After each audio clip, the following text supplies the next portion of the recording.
அப்பாவின் முத்தத்தில் காமம் இல்லை. விஜய் அவங்களுடைய வயசு என்ன, அந்த கட்டிப்பிடிச்ச பிள்ளைங்களுடைய வயசு என்ன? இதுல எந்த இடத்துல போய் நீங்க காமத்தை பாத்தீங்க? எந்த இடத்துல போய் நீங்க உங்களுக்கு கண்ணில் காமம் தெரிஞ்சிச்சு? அப்ப நீங்க காம கண்ணோட தான் தெரியுறீங்க, நல்லது பார்க்கவே மாட்டீங்க அப்படிங்கிற ஒரு உணர்வு வருதா வரலையா? நீ 60 நிமிஷத்துல நல்லது பேசிட்டு ஒரு 4 நிமிஷம் தப்பா பேசினா தப்பு தானே. கடந்த தேர்தலில் பண்டூர்டியில் அவர் நின்னாருன்னு நினைக்கிறேன். அப்போ தேர்தல் களத்துக்காக போன பொழுது அங்க இருக்கக்கூடியவங்களுக்கு வேல்முருகனை தெரியுமான்னு, நம்ம இந்த கைலாங்கடை வச்சிருக்கானே அந்த வேல்முருகனையா கேட்குறீங்கன்னு கேட்டாங்க. அவ்வளோதான் அவருடைய மரியாதையும் மதிப்பும் இருக்கு. அதான் நீங்க உங்க பிள்ளைய கொண்டு போய் கூட்டி கொடுக்குறீங்க. இந்த வார்த்தையை வேல்முருகன் அவர் பதிவு பண்ணியிருந்தார். இது அவர் எப்படி எந்த கோணத்துல அவர் ஏத்துக்கணும்னு சொல்றாரு? தமிழ் கலாச்சாரத்தை பத்தி பேசுறவரு. அப்பா ஆத்தாயிரங்கள ஆயிரக்கணக்கான ஊடக பத்திரிகையாளர்கள ஒரு சினிமா கூத்தாடி பையனை கட்டி பிடிச்சி கொடுக்கறது அனுமதிக்கிறார். எந்த நடிகனுக்கு செய்யறது? இது என்ன ஈனப்பிரவி? தமிழ்நாட்டுல பயணம் செய்த எத்தனை தலைவர்கள் சின்ன குழந்தைகளுக்கு கன்னத்துல கை கிள்ளி இருக்காங்க, கன்னத்துல முத்தமிட்டு இருக்கிறாங்க. இப்ப கூட பாத்தீங்கன்னா மு.க. ஸ்டாலின் அவங்க வந்து பெருந்துறை பகுதியில வந்து அவங்க பரப்புரைக்கு போயிட்டு இருக்காங்க. அங்க சின்ன குழந்தைங்க வந்து கை நீட்டும், ஒரு போட்டோ செல்ஃபி எடுக்கணும். அதுக்காக நான் வந்து மு.க. ஸ்டாலின் அவங்க எதிர்பார்ப்பும் ஒரு மக்களுடைய ஆதரவும் வேல்முருகன் அவங்களுக்கு இல்லை. அப்ப நம்ம எப்படிடா பப்ளிசிட்டி பண்ண? யாரை எழுத்தா நம்மளுடைய பேர் பரபரப்பா பேசப்படும்? இப்ப பரபரப்பா இருக்கக்கூடிய ஒரே தலைவர் விஜய் தான். அடுத்த முதல்வராக வரக்கூடிய அதே தலைவர் அவர் தான். இவரை எழுத்துருவோமே. அந்த ஃபீஸ் கட்டுக்கு வழி இல்லாம எத்தனை தாய்மார்கள் கண்ணீரோட இருக்கக்கூடிய நேரத்துல இப்படி ஒரு மனிதன் செய்யறான். நமக்கு ஒரு 2 கிராம்னா எவ்வளவு வருது? ஒரு 20,000 ரூபாய் வந்துருது.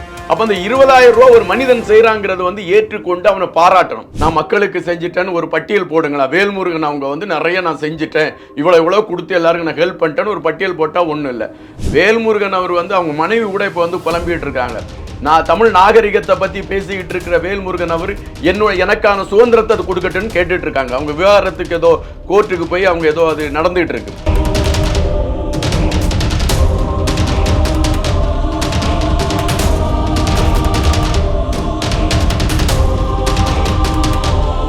ரேலோன் மீடியா நேயர்களுக்கு வணக்கம். இன்று நம்முடன் நேர்காணலுக்காக அரசியல் விமர்சகர் இன்பா அவர்கள் இணைந்திருக்காங்க. வணக்கம் சார். வணக்கம் சார். ஒரு சில தினங்களுக்கு முன்னாடி தமிழக வெற்றிக்கழக சார்பில் வந்து பார்த்தீங்கன்னா வேல்முருகன் அவர்கள் மீது போக்சோ சட்டத்தில் கைது பண்ணணும்னு சொல்லி ஒரு அட்வொகேட் வந்து தமிழக வெற்றிக்கழக சார்பு அட்வொகேட் ஆதித்ய சோழன் வந்து கேஸ் போட்டிருந்தாங்க. அதே மாதிரி இன்னைக்கு வந்து பார்த்தீங்கன்னா தமிழக வாழ்வுரிமை கட்சியிலேருந்து விஜய் வந்து கல்வி விருது விழாவில் பெண்களை வந்து அதாவது குழந்தைகளை அனுமதியின்றி தொடராருன்னு சொல்லி கிருஷ்ணகிரி குழந்தைகள் நல பிரிவிடம் வந்து தமிழக வாழ்வுரிமை கட்சி சார்பில் ஃபைல் பண்ணியிருக்காங்க.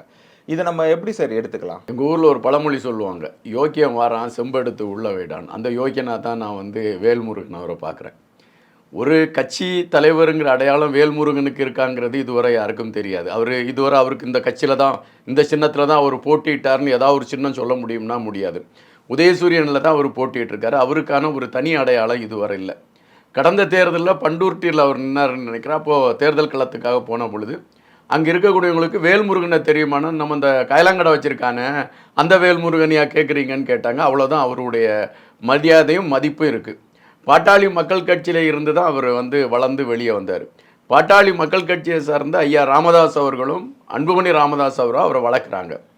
வளர்த்து அங்கேயே துரோகம் பண்ணிட்டு அவர் வெளியே வந்தார். இத்தனை வருஷம் 50 வருஷம் அரசியல் களத்தில் பயணிக்கிறேன், 40 வருஷம்னு சொல்கிறார். 50 வருஷம் இல்லை, 40 வருஷம் அரசியல் களத்தில் பயணிக்கிறேன் அப்படிங்கிறாரு.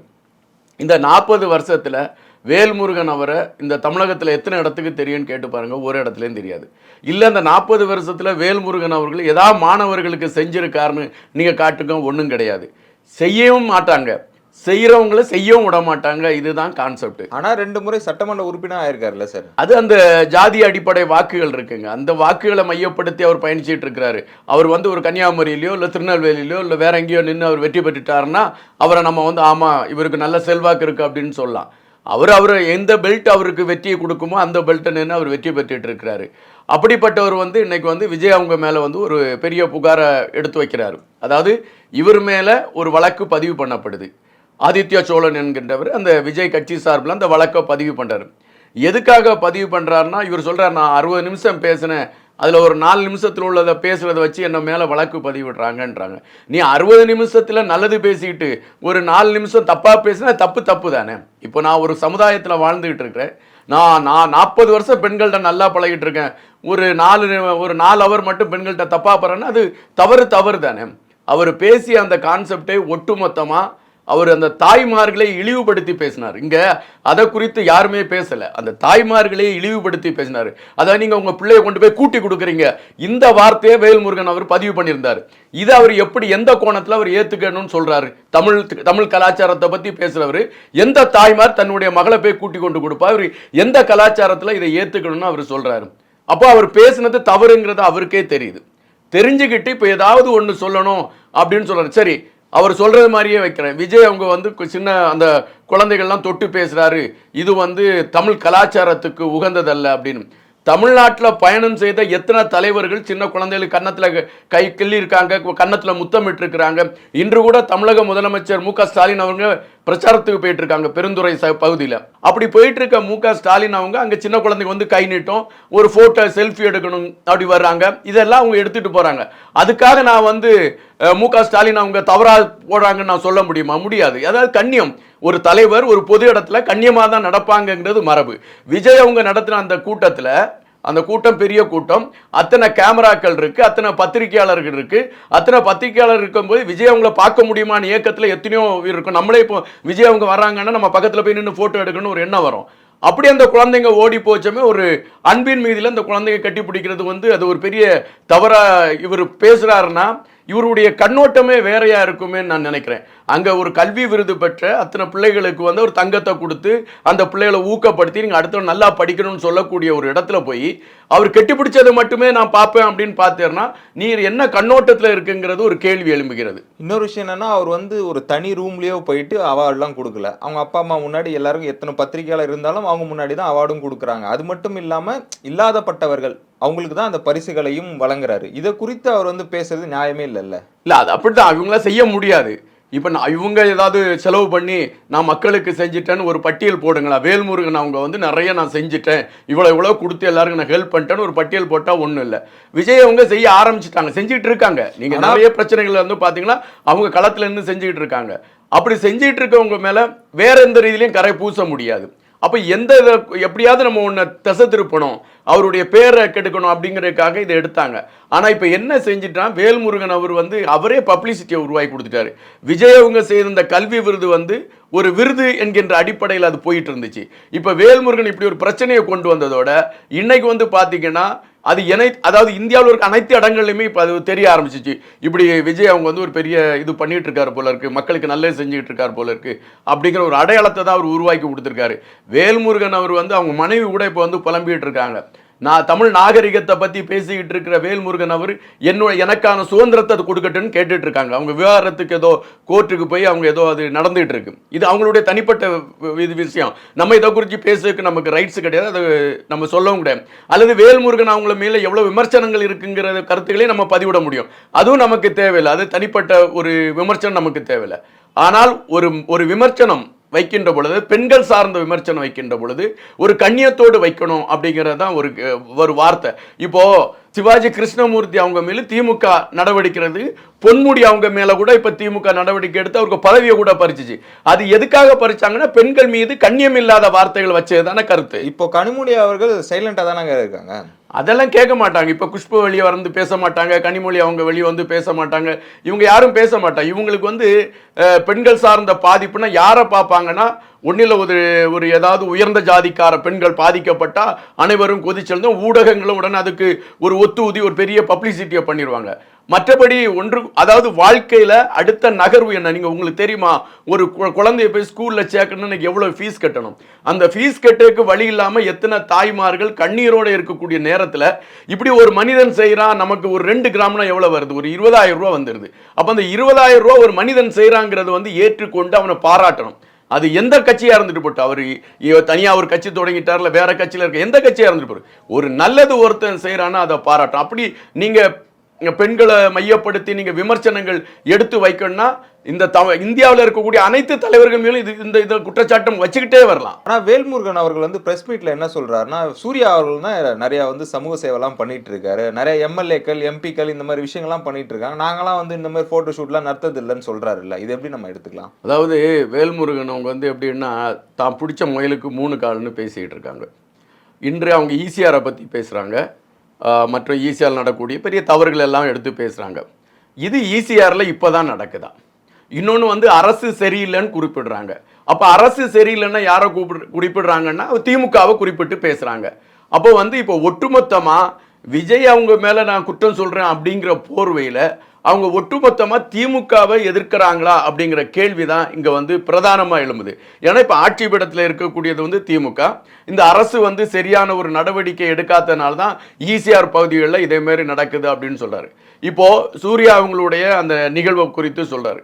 சூர்யா அவங்களுடைய நிகழ்வு ஒவ்வொருத்தருக்கும் ஒவ்வொரு பேட்டர்ன் இருக்கும். இப்போ எம்ஜிஆர் அவங்கள பார்த்தீங்கன்னா மக்களோட மக்களாக மிங்கிள் ஆகி போகக்கூடிய ஒரு களத்தில் தான் அவர் பயணிச்சுட்டு இருந்தார். அவருடைய அரசியலாம் அப்படி தான் இருக்கும். எப்படியாவது அவரை தொற்றணும், எப்படியாவது அவரை இது பண்ணணும், அது அவருடைய களமாக இருந்துச்சு.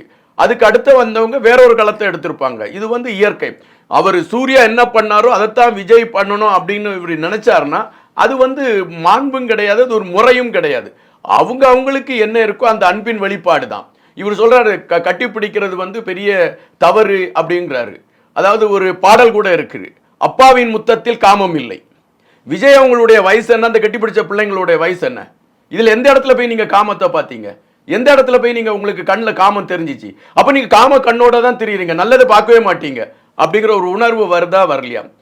வேல்முருகன் அவங்க வந்து தமிழ் கலாச்சாரங்கிற பேசுறதுக்கு முன்னால நிறைய விஷயங்களை அவங்க தெரிஞ்சுக்கிட்டு பேசணும். நம்ம கலாச்சாரத்தை பற்றி பேச முன்னால நிறைய விஷயங்களை அவங்க ஒரு தரவை கற்றுக்கணும். கற்றுக்கிட்டு தான் தமிழ் இந்த மண்ணில் தமிழ் கலாச்சாரத்தை அழிக்கக்கூடிய எத்தனை விஷயங்கள் நடந்துகிட்டு இருக்கு. அத்தனை விஷயங்களுக்கு இந்த வேல்முருகன் அவங்களால குரல் கொடுக்க முடிஞ்சிச்சா? இல்லை. அப்படி இல்லாத பட்சத்தில் ஒரு நல்ல விஷயத்தை போய் வேற ஒரு காம கதையாக கொண்டு வந்து திரிக்கிறது வந்து ஒரு தமிழனுடைய அடையாளமானு தான் இப்ப கேட்க தோணுது. இப்ப எல்லாருக்கும் கேள்வி என்னன்னா, போன வருடமும் கட்சி தலைவரா இல்லாம இந்த மாதிரி அவார்டு ஃபங்க்ஷன் இதே மாதிரி தான் நடந்துச்சு, இப்பவும் இதே மாதிரி தான் நடக்குது. இப்போ எலெக்ஷன் நடக்கிறதுனால வேல்முருகன் நானும் இருக்கேன் அப்படின்றத காட்டுறதுக்காக எல்லாம் பண்றாரு நம்ம எடுத்துக்கலாம். உண்மை அதுதான். இப்போ வந்து என்ன ஒண்ணுமே தெரியாது, யாருக்குமே தெரியாது. அப்ப நான் இப்ப எதிர்மறை கருத்து வச்சாதான் நான் வந்து நோக்கப்படுவேன். அதை மக்கள்கிட்ட வந்து இவன் ஏதோ தப்பா ஒரு வார்த்தை பேசிட்டே போறானப்பா, இவனை நோட் பண்ணு அப்படிம்பாங்க. அதே தான் நம்மளை அடையாளப்படுத்த யாருமே இல்லை. இப்போ நிறைய தலைவர்கள்லாம் பார்த்தீங்கன்னா தங்க கட்சியில் வந்து ஏதாவது ஒரு தொய்வு வர சமயம் அதில் ஒரு பெரிய பிளவு ஏற்படுதுன்னு ஒரு சிம்பாலிக்காக ஒன்று கிரியேட் பண்ணுவாங்க. ஒன்றா ஊடகங்கள்லாம் அந்த வீட்டுக்கு முன்னாலே காவல் இருக்கும். இதோ சந்தித்தார்கள், வெளியிருந்து உள்ளே வந்தார்கள், வெளியே போனார்கள், இந்த கதைகள்லாம் ஓடும். அதுக்கு காரணமே என்னன்னு பார்த்தீங்கன்னா தன்னுடைய கட்சியை வந்து வெளியே சொல்லுக்கு வேற மார்க்கம் இல்லை, ஒரு பிளவு பிரிவுன்னு சொல்லிட்டு அப்புறம் 2 பேரும் இருந்தால் மனக்கசப்புகள் தீர்ந்தது, கைகுலுக்கி கொண்டார்கள், சென்றார்கள் அப்படிங்கிற ஒரு அப்போ தங்களை அடையாளப்படுத்திக்கிறாங்க. வேல்முருகன் அவங்க நிறைய இடத்துல பேசி பார்த்தாங்க, பல விஷயங்கள் பேசி பார்த்தாங்க. அது யாராலையும் அதை அங்கீகரிக்க முடியாத ஒரு களமாக இருந்திருக்கலாம் மேபி. நீங்கள் பார்த்தீங்கன்னா வேல்முருகன் அவங்க பேசுகிற தமிழ் தேசியத்தை தான் சீமான் அவங்க பேசுகிறாங்க. ஆனால் சீமான் அவங்களுக்கு இருக்கக்கூடிய அந்த ஒரு எதிர்பார்ப்பும் ஒரு மக்களுடைய ஆதரவும் வேல்முருகன் அவங்களுக்கு இல்லை. அப்போ நம்ம எப்படிடா பப்ளிசிட்டி பண்ண, யாரை எடுத்தா நம்மளுடைய பேர் பரபரப்பாக பேசப்படும்? இப்போ பரபரப்பாக இருக்கக்கூடிய ஒரே தலைவர் விஜய் தான், அடுத்த முதல்வராக வரக்கூடிய அதே தலைவர் அவர் தான். ஏன்னா இவரை எடுத்துருவோமே, எடுத்தா நம்மளை பற்றி பேசுவாங்க, இளைஞர்கள்லாம் நம்மளை பற்றி எழுதுவாங்க, நமக்கு ஒரு பப்ளிசிட்டி கிடைச்சிரும். அந்த காலத்தில் வேல்முருகனோட பயணம் அது தன்னை விளம்பரப்படுத்துறதுக்கு நிறைய அழகழகா ஸ்டண்ட் அடிக்கிறாரு. நமக்கு ஏதோ டைம் பாஸ் ஆகிட்டு இருக்கு, அவ்வளோதான். இப்போ வேல்முருகன் அவர் தனிச்சா இல்லை, திமுகவோட கூட்டணியில தான் இருக்காரு இப்போ வரையுமே. ஆனா திமுக சார்பில் இருந்து எந்த ஒரு பதிலும் தெரிவிக்காம இருக்காங்களா, இதை நம்ம எப்படி பார்க்கலாம்? ஒருவேளை திமுக வந்து வேல்முருகன் ஏன்டா வேண்டா வேலையை இதை பண்ணிட்டு இருக்காரு, இவரை போய் நம்ம ஏன் போய் இவருக்கு சப்போர்ட் பண்ணி பேசணும், இல்லை இவருக்கு எதிர்த்து ஏன் பேசணும், அவர் ஒரு வாட்டில் பேசிட்டு போறாரு அப்படின்ட்டு அவங்களுக்கும் தெரியல, இவர் எதுக்கு ஸ்டண்ட் அடிக்கிறாருன்னுட்டு கூட்டணியில் இருக்கவங்களுக்கு தெரியும். அடுத்த தேர்தலுக்கு இவருக்கு கூட இடம் வேணும்னு ஒரு பிளான் இருக்கலாம். எப்பயுமே 2 சீட்டு கேட்பாரு, இப்போ வந்து ஒரு சீட்டு கூட ஒரு 4 சீட்டு கேட்கலாம், அதுக்காக ஸ்டண்ட் அடிக்கிறாருன்னுட்டு அவங்களுக்கு தெரியும். திமுக 50-60 வருஷமா பயணம் பண்ண திமுகவுக்கு கூட பயணிக்கிறவங்க எப்படி இருப்பாங்கன்னு தெரியாதா? அதனால தான் அவங்க அமைதியா நீ சொல்லிட்டு போப்பா அப்படின்ட்டு அமைதி ஆயிட்டாங்க. அதனால தான் வேல்முருகன் இன்னும் அதை பத்திக்கிட்டு வருது, நம்ம இன்னும் அப்படியாவது ஏதாவது சொல்லணுமேனு சொல்லிட்டு இருக்காரு, அவ்வளவுதான். இப்போ இந்த ஒரு விஷயத்துக்காக விஜய் அவர்களோட ரியாக்ஷன் எப்படி இருக்கும், தொண்டர்களோட ரியாக்ஷன் எப்படி சார் இருக்கும்? தொண்டர்களை பொறுத்த மட்டும் ஒரு கொதிப்பு இருக்க தான் செய்யும். ஏன்னா தொண்டர்கள் வந்து ஏன் கொதிப்பாங்கன்னா அவங்க வந்து கடவுளாக பார்த்துக்கிட்டு இருக்கவங்க விஜய். இன்னொன்று வந்து விஜய் அவங்கள அந்த தொண்டர்கள் ஏன் அவ்வளோ கொதிக்கிறாங்கன்னா அந்த விஜய் என்கின்ற அந்த மனிதனுக்கு இருக்கக்கூடிய ஒரு ஈர்ப்புங்கிறத விட அவருடைய பார்வைக்கே ஒரு பெரிய ஒரு எஃபெக்ட் இருக்குது. அது வந்து அது கூட பயணிக்கிறவங்கள்ட்ட கேட்டால் தெரியும், அந்த எஃபெக்ட் இருக்குது. ஸோ அந்த மனிதனை இவங்கெல்லாம் சொல்லிட்டாங்கன்னு ஒரு கொதிப்பு எல்லா தொண்டருக்கே இருப்பது தான். அவங்க தொண்டர் இருக்கான்னு அவங்க ரொம்ப வேகமாக இருப்பாங்க. இது வேல்முருகன் அவங்களுக்கு அது தெரியாது, அந்த தொண்டர்களுடைய பலத்தை பற்றி தெரியாது, அவங்க ரொம்ப கோபமாக இருப்பாங்க. அது ஒரு புறம் இருக்கட்டு. விஜய் அவங்கள பொறுத்த மட்டும் அதை ரொம்ப சிம்பிளாக கையாண்டிருப்பாங்க எனக்கு தெரிஞ்சு. என்னன்னா இப்போது நான் பதில் சொன்னாதான் அவன் பெரிய ஆள். நான் பதில் சொன்னா ஜெயலலிதா அவங்கள எடுத்திருக்கீங்களா, எவ்வளவோ அவங்கள பற்றி கருத்துக்கள் வந்துக்கிட்டே இருக்கும். எந்த கருத்துக்களுக்கு அவங்க பதில் சொன்னதே கிடையாது. கலைஞர் கருணாநிதி அவங்க வந்து ஜெயலலிதா அவங்கள மையப்படுத்தி முரசொலியில் பெரிய கட்டுரை எழுதியிருப்பாங்க. அதுக்கு கூட அந்த அம்மா ரியாக்ட் பண்ண மாட்டாங்க. ஆனால் அவ்வளோ தூரம் எழுதின கலைஞர் கருணாநிதியுடைய அந்த வார்த்தைகள் வந்து வலுவிழந்து போயிடும். ஏன்னா நான் பதில் சொன்னாதான் அந்த வார்த்தைக்கு மரியாதை. அதேமாதிரி வேல்முருகன் அவங்களுக்கு விஜய் அவங்க வந்து பதில் சொன்னால் இந்த வார்த்தையை விஜய் அவங்க ஒத்துக்கிட்டாங்க அப்படிங்கிற கருத்தாயிரும். கண்டுக்காம போகிறதுங்கிறத விட ஏதோ ஒன்றுப்பா, ஏதோ நம்மளை பார்த்து ஏதோ பண்ணுது, அதை ஒரு அப்படி ஒரு தூசோ இல்லைன்னா நம்ம வேற கிராமத்தில் ஒரு பழமொழி சொல்லுவாங்க, நாகரிகம் கருதி அந்த பழமொழி கூட நான் சொல்ல, எதையோ பார்த்து ஏதோ குலைக்குது அப்படிம்பாங்க. அதே மாதிரி நினச்சிக்கிட்டா அப்படியே கடந்து போயிட வேண்டியது. அப்படி தான் போயிட்டு இருக்காங்கன்னு நான் நினைக்கிறேன். ஏன்னா அவங்க அதை பற்றி பெருசாகவே எடுக்கல. ஏன்னா மனசில் பயம் இருந்தால் தான் சார் நான் வந்து துடிப்பேன். இப்போது நான் ஒரு தப்பு பண்ணிட்டேன்னு வச்சுக்கோங்களேன், அதை பற்றி நீங்கள் வெளியே பேசுங்க, ஐயோ நம்ம செஞ்ச தப்பை வெளியே பேசுகிறாங்களேன்னு. நான் தப்பே பண்ணலை, நீ என்ன வேணாலும் பேசிட்டு போ, எனக்கு மடியில் கணம் இருந்தால் தான் நான் பயப்படணும். இப்போ அவர் விஜய் அவங்க மடியில் கணம் இல்லை, பயப்படல. வேல்முருகன் அவர் இப்போ பேசிட்டோமே, நம்ம மேலே எல்லாரும் தப்பாக பார்த்துட்டாங்களே, இனி இதை மறைக்க என்ன நம்ம அங்கே கட்சி தொண்டர் நீ போய் ஒரு வழக்கு கூடுறா குழந்தைகள் நல வாரியத்தில். குழந்தைகள் நல வாரியத்தில் பைத்தியக்காரனுள்ள உட்காந்துருக்கான், அவனுக்கு தெரியாதா? அவன் அந்த வீடியோ பார்க்க மாட்டானா? இல்லை அந்த அங்கே இருக்க அந்த இதெல்லாம் பார்த்து ஒரு கணிக்க மாட்டானா?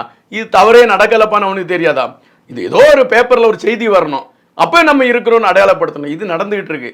பாவம் ஒரு தேர்தல் வருவதெல்லாம் பேசிட்டு இருப்பார், நம்மளுக்கும் பேசுறதுக்கு ஒரு இடம் கிடைக்குது இல்லை.